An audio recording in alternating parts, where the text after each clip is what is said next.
Space 跌破呢個135蚊嘅招股價啦，冇咩資金喺個位度抄底喎，可以將咁我105美元嘅呢一條線作為超強支撐線。Space 嗱，今個禮拜最大件事就係跌破呢個135蚊嘅招股價啦。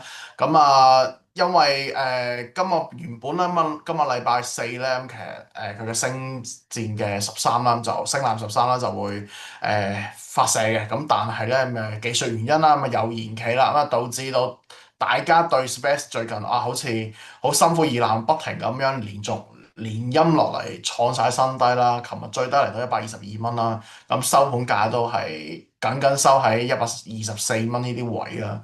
咁好似都仲未止跌喎。咁King Sir 點睇咧？而家嗱跌破咗135蚊啦，當時就哇爭崩頭咁爭入去，咁而家好似跌破晒，大家都冇咩力，冇咩資金喺個位度抄底喎。咁會唔會話即係深不見底咧？嗱，首先希望咧，想當初上市嘅初期咧，我哋對個股票個估值咧，呢個大概都係預期15到30個點區間，係咪啊？反正就係按照205美元之上，我認為係時間不是價格嘅朋友，唔希望唔好話令到當時有啲朋友會覺得我哋阻佢發達啦嚇。不緊205到225，仲有10個點空間㗎嘛，係咪？咁但係我哋當其時，我已經係喺上市嘅時候同大家講到，只要上市嘅空間唔係太高。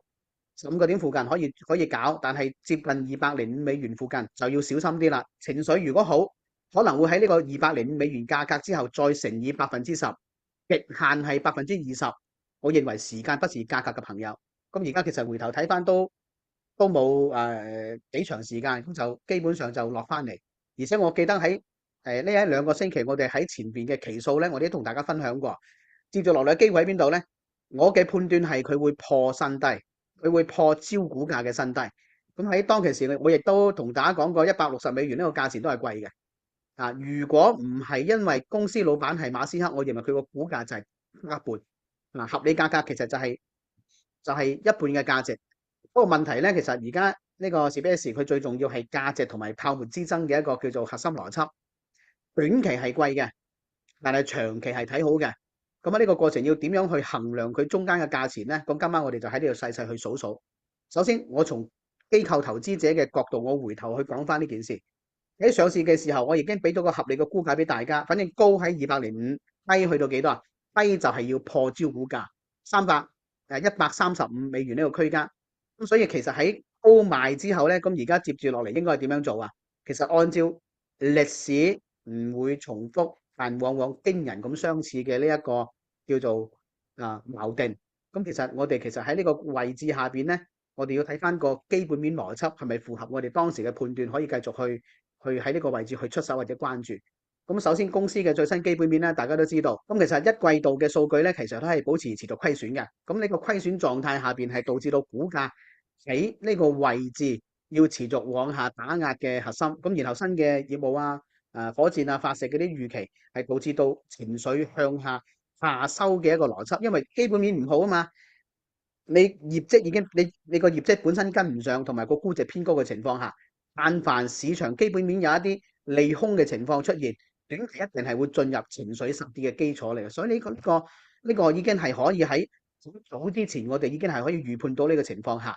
好啦，咁而家喺基本面暫時未有新嘅叫做消息出現嘅情況之下，個股價真係已經跌到去而家當下破咗135，然後喺125到135呢個階段，反正最新收盤價喺123.99，要點樣做呢？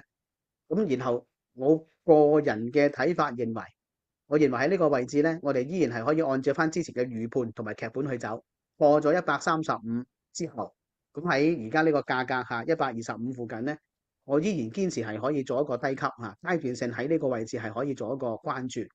咁只不過喺總倉位上邊呢，你控制一個相應嘅合理嘅一個叫做幅度即係我認為先講風險先。